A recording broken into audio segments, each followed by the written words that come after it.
Okay. Good afternoon. Thank you for coming. I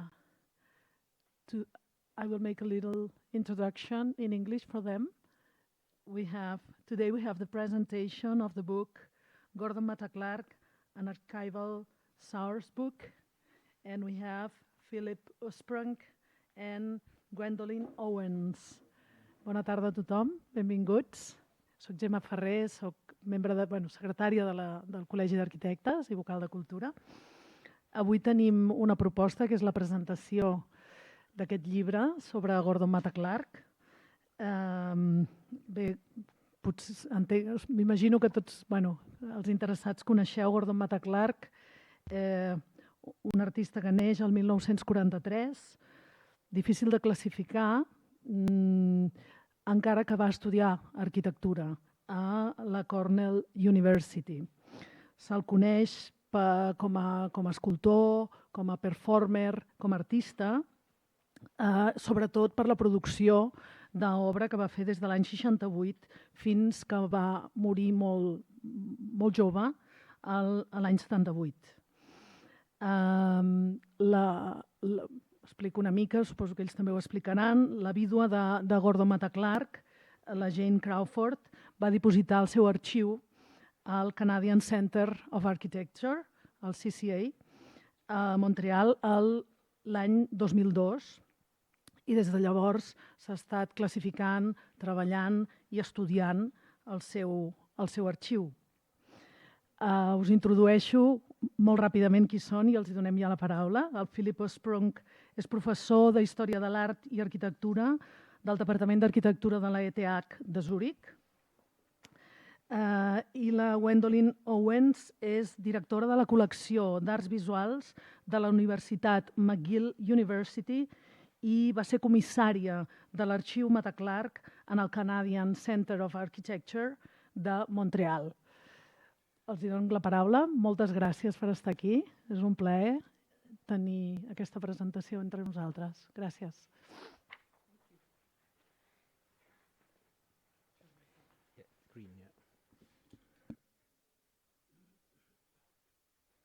Can you hear me? Did I do it right? Okay. So, is it green? It's green. Actually. Oh.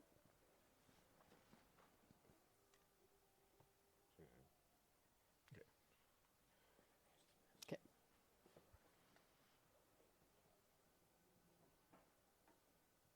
Okay. Ça va?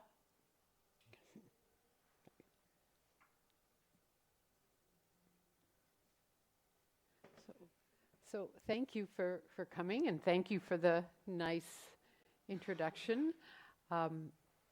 We're delighted to be here. We've been on many places, and sometimes it's actually been more fun for us with smaller groups because it's more like a discussion about the book that we did. And I thought we'd present a little bit of a review about Matta-Clark, and then a little bit about what we did in doing this book. So, and this is our book on sale downstairs. So, for just a little review about Gordon Matta-Clark, he was an artist architect, trained at Cornell University. But right from the start knew that he didn't want to do a traditional architecture practice, and spent his career doing projects largely in abandoned buildings. The other thing that you'll see in our presentation is he is the star of his own show. Very often you see photographs documenting projects where he's there. So what his widow has said is he handed the camera to someone else, but he was the director. He said, take the picture this way. So you'll see lots of images like that. He did have architectural training. He was also very interested in sculpture. He moved to New York City in 1969, the city where he was born, at a moment when it was sort of cool to live in Soho and sort of create a practice. And this is his project Splitting, where he split a house in two, which is probably his most famous project, where he cleaved the house in two and rocked it back on its foundation to create this space that's between. And there's a wonderful film about it. He also made films about his work. And the thing I always like to remind people about this is he needed his skills as an architect to do many of these projects because of the fact that if you take the wrong cinder block out at the wrong time, it's going to collapse. So he is presenting it as looking like casually he just rocked it back, but no, he thought it through very carefully. The house was a house that was about to be torn down in Englewood, New Jersey, and so he was sort of empty already, and it was waiting for him to be able to do something with it. This is a view of the light coming in quite beautifully in the way that he split the house.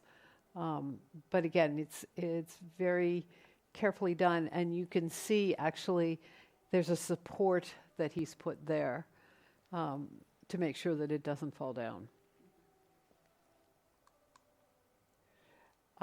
This is a grainy photograph of him working on one of his garbage walls in New York. He was very interested in social action. He was very interested in recycling. So it was the idea of if you could take garbage, not compost, but paper and metal and things like that you find on the streets, you could possibly construct building materials for homeless people. So this was an idea that he had, which is now seems much more sort of the time, but at the time it was quite radical to think about doing that. This is another one of his projects that he did for people in New York. It's a pig roast, and again, this is one of these photographs where he's handed the camera to someone to photograph him in action. He roasted food and then shared it with all of the people. This is basically under the Brooklyn Bridge, which at the time in the 1970s New York was a pretty sketchy place. He was also very interested in abandoned housing. This is the era of urban renewal. So what he was doing was going into old houses and buildings and cutting holes in them, a project he called Bronx Floors. He was interested in looking what was beneath the floor. He also would take pieces of the floor and show them in galleries. Again, using his architectural skill so that he would not be in this kind of situation where something would actually collapse. Living in Soho, he and his friends very often were taking over industrial lofts in the area that were squatting there or renting for practically no money. Very few places to eat in the area, and hard for artists to make money while waiting for their art to be discovered. So he started a restaurant. So his restaurant was called Food. And again, another posed picture where he's there with his girlfriend Carol Gooden and a friend Tina Gerard, and sort of showing the starting of this restaurant.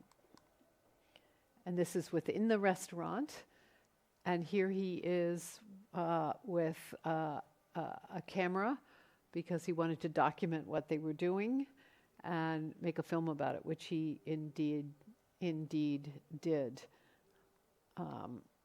And the restaurant existed for a good 10 years. He and Carol Gooden sold it after, I think, just less than 2. But you'll talk to lots of people from that era in New York who said, I ate at food. Well, they probably didn't eat at Gordon's food, but they ate at food restaurant. Again, coming out of an idea of cooking together, being together. So the people who were artists would eat there, they would work there. Also, people who were in the community, workers in the area would also eat there. You see them in the film of food. Another project that he did and then documented, the idea of bringing air to people who worked on Wall Street. So the idea that the people who were investing needed to breathe better air. So he created this fresh air cart. He actually had to consult with a doctor because you don't give people pure oxygen. So he got the right sort of balance there to give people fresher air. His project called An Architecture. This is a supposed group show. This is a little teeny postcard. And this idea of the architecture of the unexpected, or the architecture of the surprise. And it included things like this sort of slightly bizarre photograph. This is not a photograph he took. This is a photograph that he sourced of somebody moving a house on a barge. But there are, in the An Architecture series, there are pictures of disasters, there are pictures of piled up rebar. They're just sort of random kinds of interesting pictures. We don't know if there was ever an exhibition. All we have is the announcement card, and that's it. A project called Fake Estates, where he bought the little slivers of land that were between larger properties. So very often when they're doing the cadastral mapping out, you end up with a tiny 2-foot or 16-inch strip of land. And he would buy those, and the idea he'd be the owner of a piece of land in New York City for which he could do nothing. And then there's a photograph of a little corner of something he owned. One of his other very famous project next to Beaubourg, taking 2 houses and constructing a sort of tunnel-like location through it. These were 17th century houses that were about to be torn down. And it's sort of dizzying here to sort of see this through with the way they've cut things in this old house. This is a project called Days End in New York City, an abandoned warehouse there along the Hudson, where boats used to come in to be the goods would be transferred to trains. It was an unused space, unused. I say unused because it was not being used industrial. It was a sort of hangout place, and he cut this sort of half moon shape here. He also cut picture of spots in the building, making it really look almost like a cathedral space inside. And this is a picture of him sort of where you see him through that cut. Again, very posed. Back in Europe, a project in Antwerp called Office Baroque, for which he couldn't cut the outside. He could only cut the inside.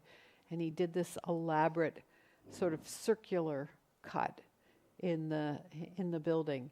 And again, very carefully having to work this out so the floors would not collapse. And this is the plan for a project in Chicago. The Museum of Contemporary Art was going to renovate their building. This is one of his very last projects in 1977. And I have this slide just to remind you that he was actually an architect who was carefully drawing what he was going to do. And you can see in this section the way he's going to make these cuts in the building. And out of these things, he would make things that could be sold in galleries about his cuts. So that was a way to earn money while he was doing these projects. And this is a much more recent photograph of a project that he did outside of Buffalo, New York, in Niagara Falls, where he cut the side of a building. And it's now in the Museum of Modern Art. But I think that the point of sort of going through all of this, it's all ephemeral. It all disappeared. But over the years, he died in the late 70s. His widow preserved everything. She did a big traveling show in the 1980s, sort of keeping him in people's minds. And for that show in 1985, she got lots of people to write down their memories of Gordon, and so we would know who he was, so that he was sort of in the mind's eye. People were still thinking about him. And then, starting in the late 90s, there came to be this industry of books about Gordon Matta-Clark.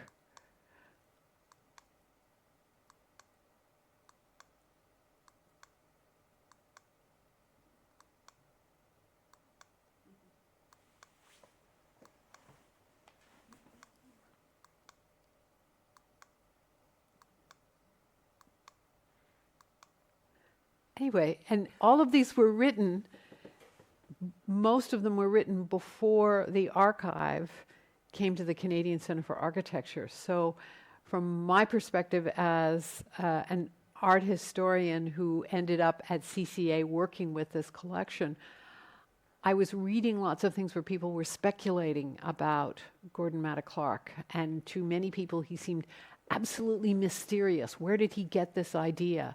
What was he thinking? And then the archive came, and the archive came with answers. So I will pass that on to you. So this is the bed in the guest bedroom of Jane Crawford, the widow of Gordon Matta-Clark. He dies in 1978, only 35 years old of cancer. So he would be 80 now. And I was at that time, this is the mid-90s, I was working on a book on Robert Smithson, on Alan Capro, and Sandy Brunner might remember teaching at ETH, and I found that my students were kind of half excited when I talked about minimal art and conceptual art, but super excited when I talked about Matta-Clark. But there was not much around, so I thought I need to find some sources, and I heard that Jane Crawford was accessible, and visited her in her house, and this is where this archive was under the bed in banana boxes and folders. So we started to go through that archive. In the end, I didn't finish this Matta-Clark part of my book. It remained Smithson and Capro, so the third part was never written.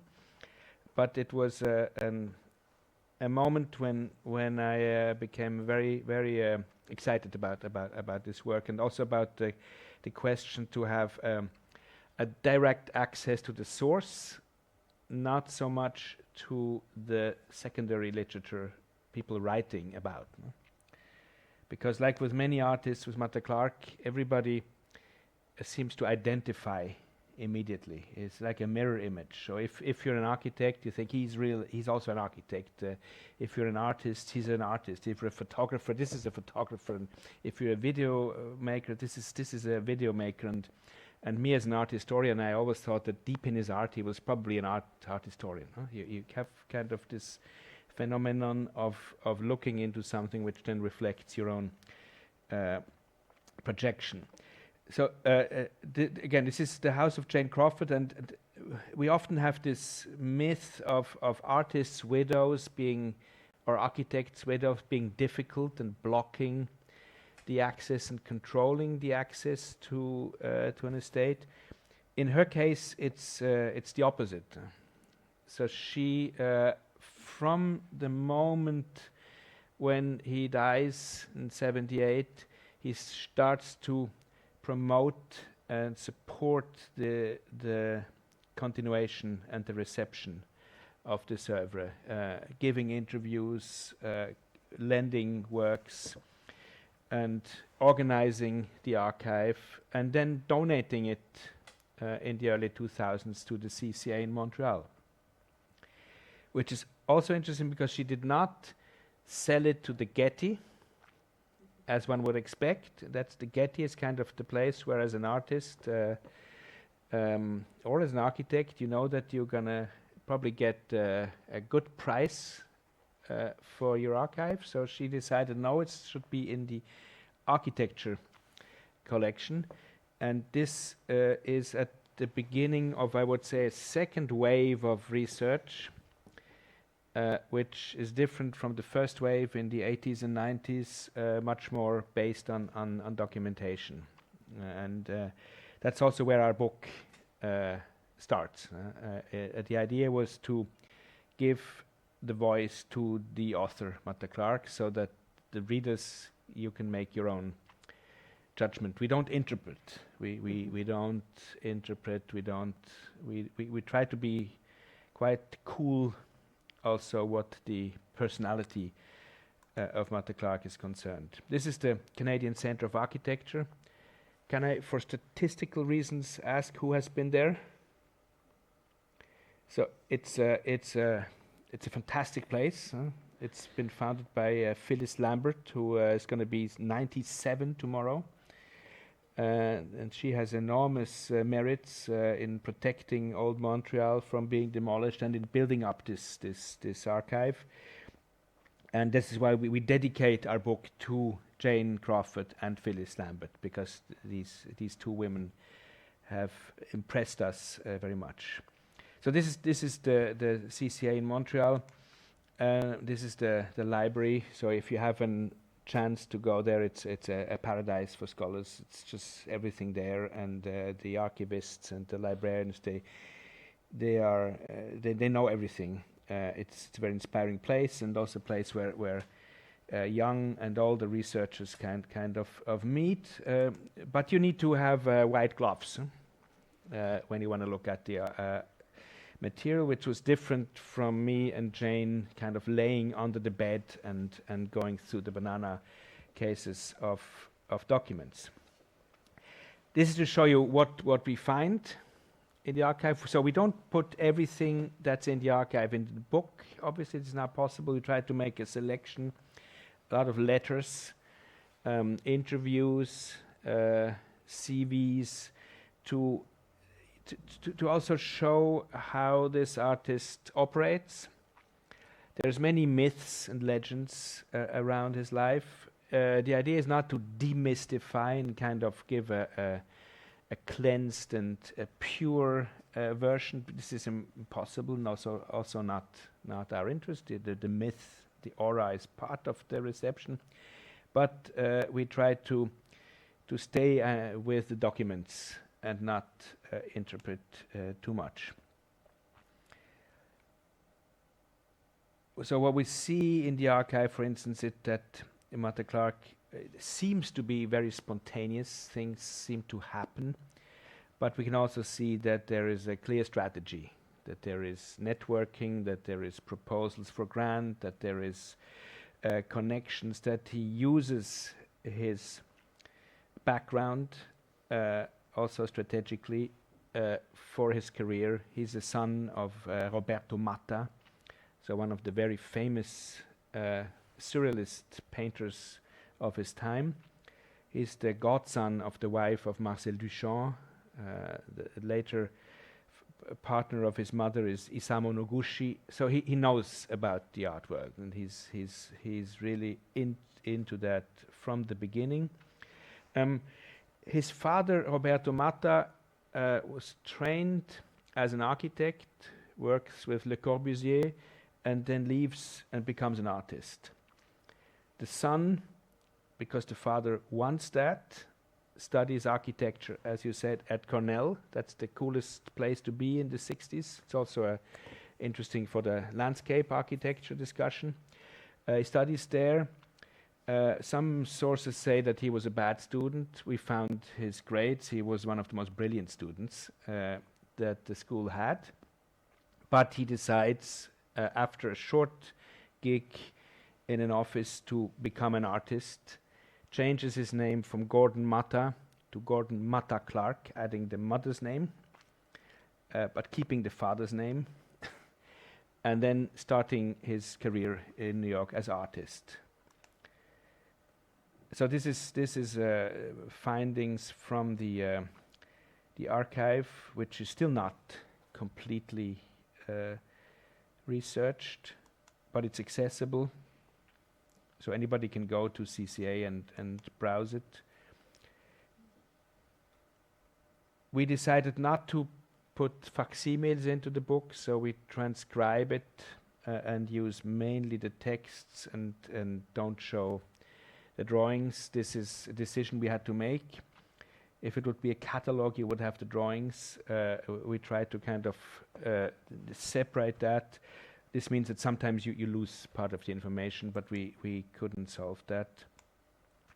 What we love and everybody loves is these word plays. Architecture, unarchitecture, and architecture, and kneecap architecture. So playing around with the word architecture, or with the words as if it would be bricks, and mixing critical theory with nonsense. So this playful, anarchic way. When I show this to the students, they're immediately inspired to do their own plays with it.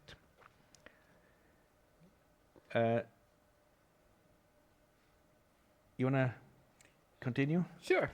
So, a little more about the archive coming to CCA.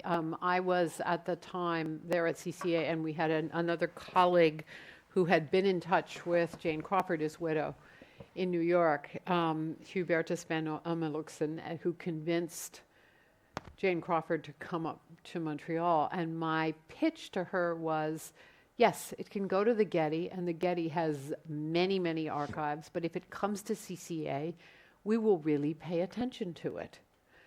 So nobody thought that she was going to say yes, and then she did. So we were very, very excited. And almost immediately, one of the things that happened was she said, people will be in touch with you right away to see the material, and they were. So immediately, we were hearing from people who wanted to come up and use the material, even before we'd barely opened the boxes to try to figure out what was in the boxes. And as Philip explained, the boxes weren't always, they were sort of in an order, but maybe really not in an order, and then trying to understand what was what. But for me, getting to know sort of what he was really about. This is a picture of him planning a scene in a film. I mean, he's very carefully planning. The picture of the corner is from a short film called Chinatown, and Philip and I seem to be the only people who like the Chinatown film, but I like the Chinatown film, which is just a night meditation looking out from his window into a building in Chinatown. There were hundreds of reels of film There were duplicate reels of film. There were all these things that trying to figure out what was what. But I had the feeling that here was sort of, this was going to tell us what he wanted to do, rather than all of those books that I showed you where people were, I felt, too much saying what they thought he wanted to do. And the idea was of the book is letting him speak.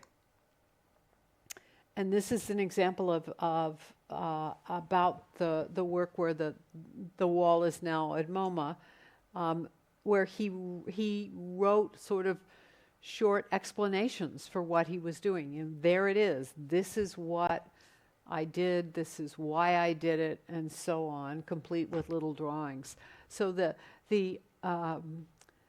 archive has these little gems that tell us about what he was doing. The other thing we were finding in the archive was he writes it 2 or 3 times, and it's not like he's revising something, it's a different idea. Same thing with, he did lots of interviews, and he was very verbal, he loved talking. And so there's the original interview, his edited version, where he sort of changes his mind about things, and then there's the published version, which is quite different from the other two. So all of a sudden we were seeing both sort of keys to him and the complexity of him. He was far more interesting to get to know in all of these ways. And I'm showing back, this is again what I showed before of the same thing, that page really tells us what this is about. This is a text about a piece in Berlin that we really didn't know anything about, and except there was a letter indicating from his dealer, Holly Solomon, saying, you cannot cut the Berlin Wall. Someone will arrest you. You must not do this. But in the archive were some rolls of film that said Berlin, that he'd shot, but had never been processed. So we worked with his widow and said, what if we process the films? So they went off to be processed. Jane Crawford herself is a filmmaker, so she then sort of put them together. And this is the result. He put advertisements on the walls, sort of commercialization. But you also see in this film where he's approached by police. We know he survives. He doesn't get arrested. But we had this story was there in the archive. It had just never been revealed. And then the conference organized in Berlin. I don't know how you found this person, but the person who shot the film. Well, we had a conference and talked about the film, and then suddenly said, well, I have something to say. I shot this film. So I was a cameraman, and so this then reconnected with Jane, and so we got access to this material. So this is something which, of course, is not unique. When you work on artists from the 70s, 80s, that there's so many contemporaries and former colleagues around that give you access to more material. You mentioned an architecture show, a group show, which probably happened in '74, but we don't have any clear evidence in the archive. There's no documentation of this form. Some members say it was so bad that we preferred not to document it. Others say, well, because the group afterwards split, nobody wanted to talk about it. So it's an open question, and we did a show at Columbia University where we called it a detective story, and used it as a starting point for oral history to figure out what had happened, and we are still not completely sure if it happened. Huh? But when we were in New York, we were shown a letter that he wrote to his father, which is not in the archive, which is recently discovered, where we were just shown it for a minute. It apparently describes exactly what happened, so that there's more material out there that's going to give us sort of more answers, which is exciting. This is a 3x5 index card blown up. He wrote these sort of pithy little phrases on cards and kept them. And they're fun, you know, making the right cut somewhere between the supports and collapse. It could be a theme of his work. And there are something like 100 cards, which we didn't reproduce in the book as cards. We just transcribed them. But they're wonderful sort of poetic sort of statements that he makes that are sometimes a sort of recounting of an event or sometimes a theme. He was very verbal. He actually, when he went off to Cornell, one of the thoughts was he was going to actually study literature because he was very interested in literature. And one of the things I found in working on the book was that if you read these over and over again, they stick in your mind. They're sort of fun. And here again, we've got another sort of scene of this is, you know, making the right cut between support and collapse. This is him sort of making visible this whole idea of what he's trying to do. And I mentioned before about interviews where there is a first typescript, there's a revised typescript, and then there's a published typescript. So this is from his interview with Judith Kushner. This is about the project that he did at the Institute of Contemporary Art in Chicago. And one of the things I found in reading lots of these is he's a really good talker. He's a really good guy at explaining his work. And we were able to find actually original tapes of some interviews and transcribe them. And he's a good talker when just off the top of his head, he's loquacious. He talks a lot. He has a lot to say. There's one that goes on, and he's supposed to be finished, and then he says, "Now I want to show the slides." And the moderator says, "And now you have slides?" Because he just wanted to keep going and talking away. And again, this is what I showed before in terms of the Chicago project, where it makes much more sense once you've read either the beginning version of his interview or one of the revised versions of exactly what he was trying to do.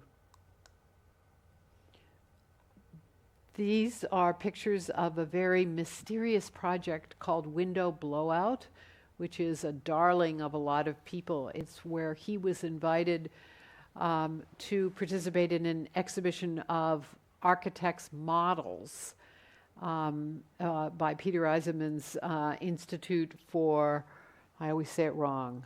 Architecture and Urban Studies. Architecture and Urban Studies. And, so all of these sort of major theoretical architects were presenting models. He said he was going to actually put a wall through the room. He arrived late one night, apparently shot out the windows in the space and placed on the wall pictures of public housing that architects had made and not cared for, just to sort of stick it to the architects of saying, this is what you need to be working on. We would have loved to have found documentation on the project called Window Blowout. We know about it from other people's recollections, completely inconsistently. We have his photographs. We don't know how they were installed because everybody's stories are different. We're still looking for more documentation. But then there are funny sort of situations. He does a CV the next year and doesn't put this project. So what does it mean that he doesn't even want to admit that he did this project? But now for a lot of people, this is considered one of his really important projects because it was so against architecture and against traditional architecture. And various people have written about it and thought, aha, I'm going to find the answer. Both of us have written about it separately, and we didn't find the answer as other people kept trying. It's the only project that he exhibits in an architecture institution. So all other exhibitions are art venues, exhibitions in art galleries, biennales, documenta, and only Window Blowers takes place in an architecture exhibition space. So it's the only moment when there's a direct exposure to the field of architecture as an exhibition space. He remains very concerned about the poverty of New York in that era, and actually does a proposal to the Guggenheim Foundation to be able to teach kids living in the area how to rehab their own buildings. So he does this proposal. He gets recommendations from Robert Rauschenberg, somebody who's had a Guggenheim is a good way to get a Guggenheim. He got it, but this is 1976, and by 1977 he is already feeling ill. He ultimately was found to have cancer and died relatively quickly out of that at age 35. But one of the questions that's come up about, was he really interested in the people around him? He, after all, was the son of a very important artist trained as an architect, but Roberto Matta was able to support him in some ways. So unlike some of the people who are living really on the edge in that era, he's got resources that he can call upon. But he very much seems to identify with the people who don't have those resources, and comes up with this it's a long proposal, well-written proposal, about the idea that he wants to help people to learn to rehab their own buildings. And finally, this is the table of contents for our book, just showing that what we wanted to do was just do something chronological, so that it was sort of grew out of our own investigation of, if we put these things in order, what's really going on? What's he really doing? And the kinds of things that are in the book, he's a networker. He meets someone at a party and he writes to them the next day. Or he meets someone at a party and the person says, you need to be in touch with this person. He writes to that person. So a group of letters, he'll write 10 letters in one day, trying to get a project going. He was trying to get a project happening in Houston, never happened. Trying to get a project happening in Los Angeles, never happened. Kept at it, and you see all of this, that he's working incredibly hard to try to make these projects happen. I mean, we didn't put every letter in there. They get to be sort of samey after a while, but you do see that he's got this training as an architect, a very professional training about, you try to get, in effect, clients. He's trying to get people who are going to support his work. And then just a close-up on the contents, because we talk about the fact that we were trying to step back. So what we write about him is really relatively short. It's just a little bit of what we've been saying now, just to give someone a context so that they can read the letters and come to their own conclusions. The book also has remembrances that people wrote people were interviewed just after he died. and their version of Gordon. And one of the things you get to know is there isn't one version of Gordon. They disagree with each other.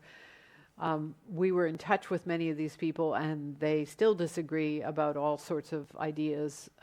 We mentioned that he was a good student at Cornell. We had people say to him, he was a terrible student. Well, his transcript said he was not a terrible student. He never mentioned his father. Well, you know, we've got pictures of him with his father, so he did know his father. So there were all of these sort of contradictions. But one of the things that you know, ultimately we have to think about, do we always tell the same story to everybody that we talk to? So why should we expect that he said the same story all the time? You also see that he's just an incredible worker. You know, I don't think he sleeps. I mean, he's constantly sort of thinking about projects. And then in the end, when he's interviewed about a project, he tends to say, it went exactly as planned. But the letters tell a different story. It almost never went exactly as planned, but his way of talking about his work was to say it went exactly as planned, which gives people this impression that of his even more of a genius, that he would come up with this idea and then it would go exactly as planned. He was a hard worker. He was having to sort of pivot all the time with projects when things would change. And you know, projects like Houston and LA never happened. So but he just keeps writing, keeps trying to make things happen. And we're ending with a photograph of him looking like, you know, the casual guy. He doesn't have a care in the world. He's relaxed. All goes well. But the archive tells a completely different story. So we'd love to answer any questions that you might have.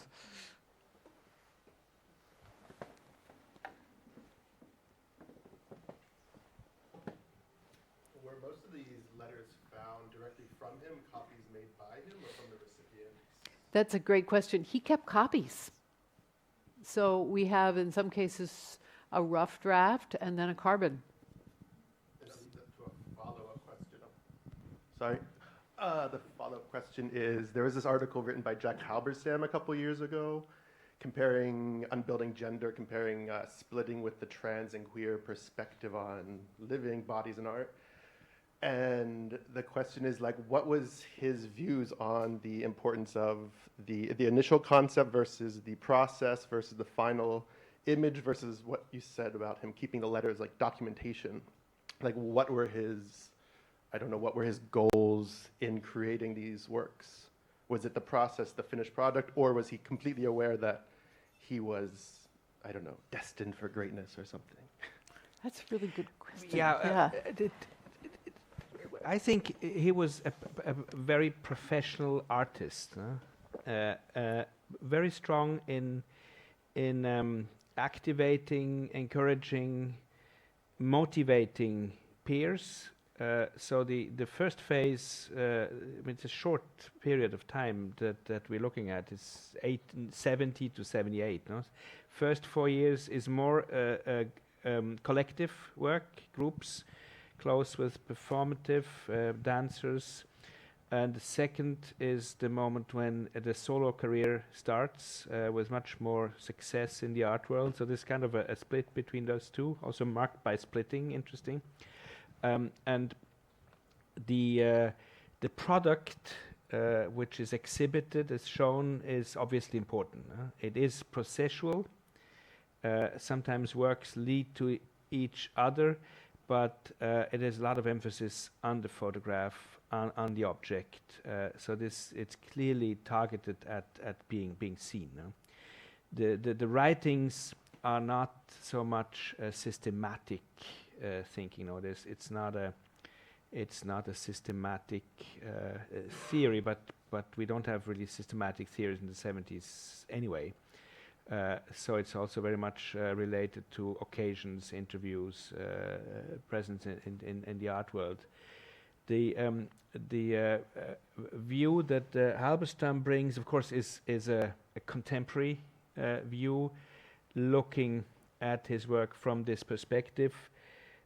One critique is that he uses this pier, which is a place for cruising, without asking the people that use it, so kind of, you know, gentrifying and in a way also destroying a place which was an important place for the scene at the time. No?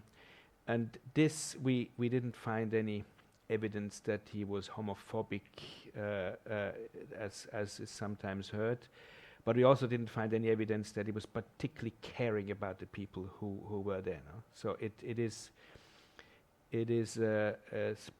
also not, he's not a social artist in the sense that we would call it today. No? He does work with communities. He is interested in the pig roast, for instance. He states this is, you know, sandwiches for the art crowd and the homeless, but it would be too much to say he wants to solve the misery of the homeless. I would rather say it's about mediating between the scenes, leaving the white cube and going to places which perhaps artists are usually not going at. Well, in the 70s they start to go there, but of course we have an kind of an purified view of Matta-Clark without all of the context that's happening. And there's a lot of research going on there, and that's super valuable, but this is not in the book. And also, is there, I know that most of the links are with him in like the American art scene, but there was like the same time as like the Situationist, and there are obvious links to be made there. Did you guys find stuff in the archives that kind of link those two also? I mean, because he had the circle cuts in Paris. Were there any direct links between It doesn't mention them directly, but he studies a year in Paris, and he's from family-wise, he's into the Surrealist tradition, so we can assume that he's very much aware of that. But it's not an artist who kind of considers his own art as a continuation or a critique of earlier art. No? We do that. We construct that as art historians, of course. We need to do that, but it's not his first aim to say, I'm going to, you know, carry on where the situation is stopped. And the other thing I'll say about archives, when I was working on this, I was sharing an office at the Canadian Centre for Architecture with a very wise archivist, because I'd get frustrated. I don't have enough letters from 1973. Just sort of, you think about an archive as what's before you, and know that there's a good chance an archive may change and grow. I mean, we already know that there's another cache of letters to his father that has been located, which we may answer some more of these kinds of questions and more things that may be found. So what we have, I would never say is sort of a complete picture. We have the picture of what's there, and then the other thing to say that every archive that someone has put together, in this case his widow, is a construction. And also a construction by him, because he saved these things. He made copies, which is not something, which is, I think, something much more prevalent in the field of architecture than for many artists. And so he's doing this sort of scattershot approach to try to do projects, but he's keeping everything that he's been trying to do.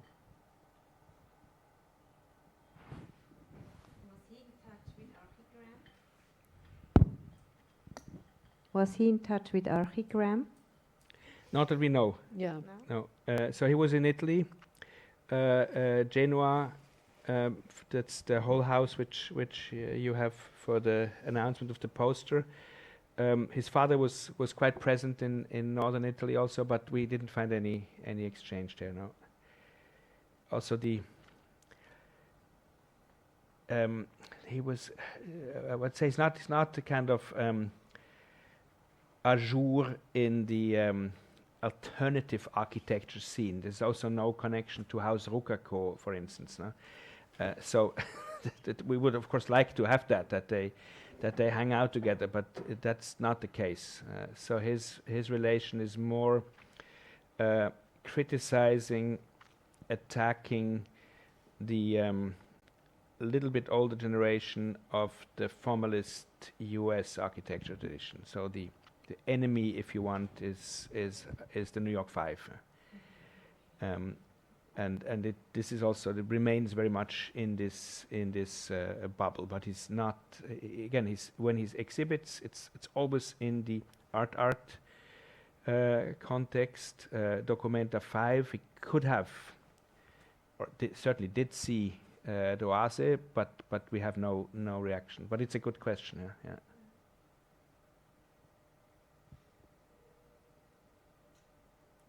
Probably was better in criticizing those that he did not agree with than communicating with those that he would have had common ground. Yeah. There's also with, this is, I'm so glad he didn't have email because he would have left us too much. But there was a lot going on that was verbal, that was running into someone in a cafe or having a discussion at food that we don't know. And anecdotally, we have lots of things that are in contrast to each other. But what people talked about the fact that he was a great reader and he'd read all of these things. But what did he say? Well, they don't remember that. But there's a lot out there that we'll never capture because it was a discussion that he was having with people.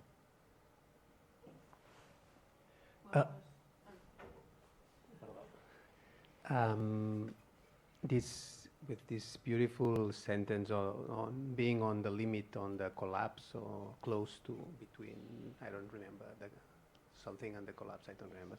But my question is, do you have any documentation on how he was really going to the limit on that? So how close was to the collapse? So if he was really working as an architect, let's say, having a technical, clear understanding of where is the limit, and then be a bit conservative and just stop before arriving to the limit, or he was including the collapse as a part of the methodology. I don't know if you understand. The buildings, the cuts were meant to remain. That we know from interviews that he would have preferred to have buildings that are not doomed, so that to keep them and not have buildings that are going to be torn down. So, and also the image that we show from splitting with the fortification shows that it was supposed not to collapse. So it should remain in this state. But I mean, if the hole was getting bigger and bigger until he feel it's the limit, or it was a more technical, scientific approach, understanding that maybe there is a previous idea of where is the limit. So if it was experimental process or a more intellectual, technical process. I would say it was probably intellectual because he knew if it collapsed, there goes the project. So I think there's more planning than is absolutely evident, and we don't have all those drawings. He also, for projects, did after done drawings to as built or unbuilt. But I think the risks were high enough that he was going to be very careful that it wouldn't collapse, because then it isn't a successful project. Yeah, I would agree. No, it does not go. It doesn't go over the limit. There's always a frame. Mm-hmm. Also in the paper cuts, there's always a frame. You can say this is his background in the architectural training, or his respect for the limits and the conditions of the art world. Yeah, thank you for the presentation. I have a question. Was he working alone or he had a team? He almost always needed a team with him, and it wasn't always the same people, but he would have 2 or 3 people working with him.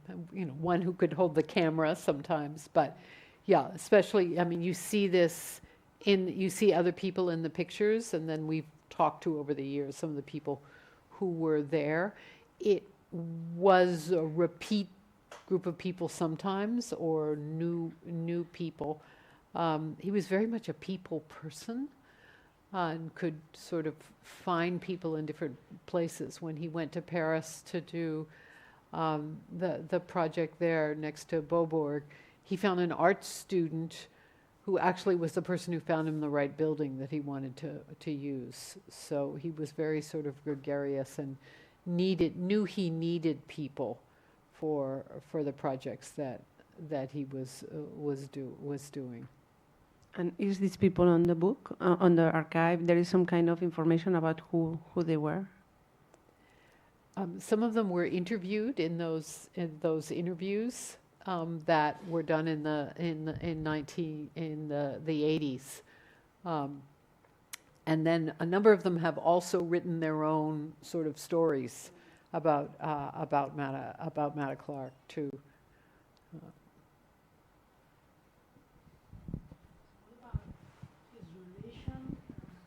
Professional relation with his father. What happened there? Oh, that's great fun. So there are really interesting rough drafts of letters to his father, and then we have his mother's archive at CCA, and his parents were divorced, but they cared about their children, so Matta would write to her, his mother, Anne Clark, and talk about Gordon. So there was what we see is this incredible sort of respect back and forth, but also this sort of scary competition.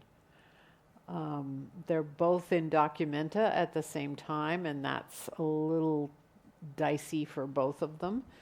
We've also, sort of heard stories from, he had a younger brother his younger brother still around, at one point wrote a pop song in Paris, and Matta said, "You have to change your name because I'm Matta." So it was a very complex kind of relationship. I mean, the early letters that he writes, after his first year at Cornell, he's in a terrible car accident, and he's the driver, and someone is killed. So his family whisks him out of the United States for fear that he's going to be sued. So he spends a year in Paris, but he writes back to his mother. So you really see the sort of back and forth with Matta, who is trying to direct him to figure out where he's going. But at the same time, Matta is such a presence that there's a lot of challenges of dealing with Matta. Matta had he was married 5 times. Gordon also had a twin brother. Gordon and his twin were from the first marriage, but Gordon's having to negotiate Matta with Matta's latest sort of, household arrangement too. And on a structural level, one could say that he reenacts the career of the father in a way. Architect becoming artist, behaving in a way as if he would repeat that. So one could say it's like a miniature symbolization of the way art history evolves. And there it's kind of difficult to to distinguish psychology, family, biography, aura, myth, and what we make out of it. Because we, of course, we are also continuing the construction of this biography, and we continue to in a way play with this material, because we also are selective. We are particularly interested in certain issues and less in other issues. There has been a show, Father-Son, in San Diego, where there's interesting formal relations also. The way that Roberto Matta depicts spaces are quite close to the way that Matta-Clark deals with spaces. So the formal proximity is also interesting. The interest in the public art. Roberto Matta is very much like Picasso, interested in murals and large-scale relation art architecture. And the Son, you can say, of course, the architectural interventions are also a contribution to the discussion. How does monumental art in public space function, but which is not a mural, but which in a way continues these techniques. And Matta lived until I think 2002 or 3, and gave interviews and made the situation even more complicated by telling things that basically were not true. Saying, "Oh, I never saw him," or anything like that. Oh, yes, he saw him. So I think this sort of Oedipal, sort of complex situation of this was seeing a very talented son, and then we haven't talked about the twin brother, where in the letters that Matta writes to his wife, he talks about how talented Gordon's twin is, and tells Gordon, your role is to, make it easier for your brother to be successful. So there's a whole family dynamic that is extremely complicated. He's from Chile, the father. Yes. From Chile, yeah. So then they were speaking Spanish? So Were they speaking Spanish? They were. No. I think they were speaking French and English because Matta was in Europe. But when Matta leaves his wife when the children are less than 6 months old, it's the midst of the war. She goes to Chile with the twins, her newborn twins, and they spend the first 2 years of their lives living with Matta's family in Chile. So his first language may have been Spanish, but he dealt with his father mostly in English and French. His letters also have sort of crazy, sticking a French word in or French spelling in something. In an interview, he gives an interview partly in French, so he was basically bilingual and probably get along in Spanish.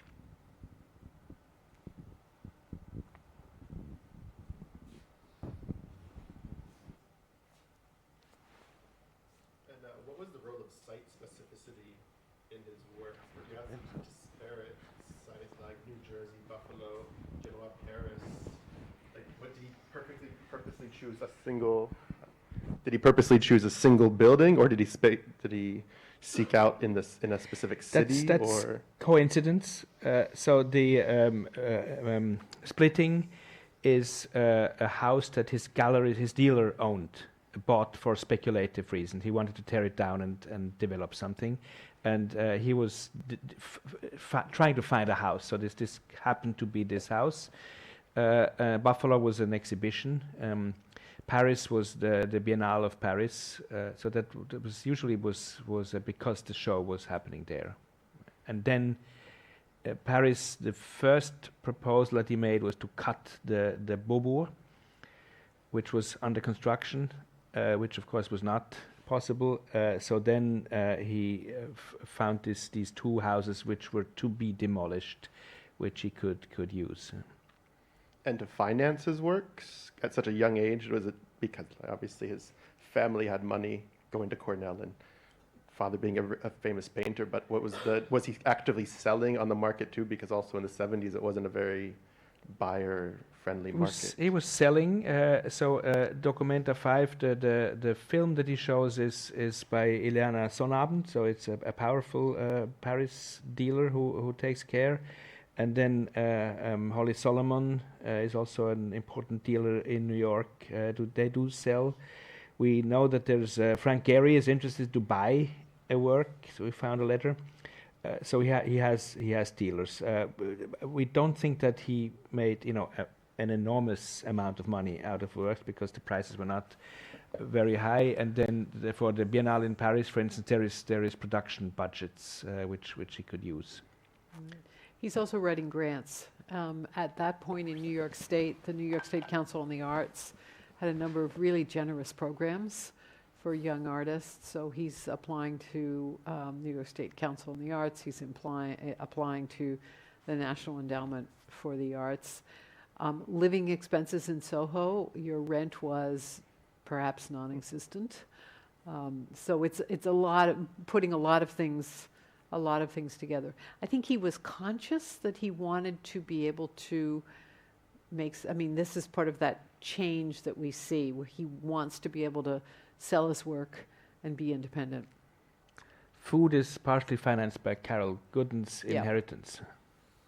And was it a direct move from Ithaca to New York City, or was there any movement in between? There's a direct move from Ithaca to New York City. He works for a while for one of his architecture professors who's doing projects in Syracuse and Binghamton. But as far as we can tell, he basically stays in Ithaca and then goes right back to New York City.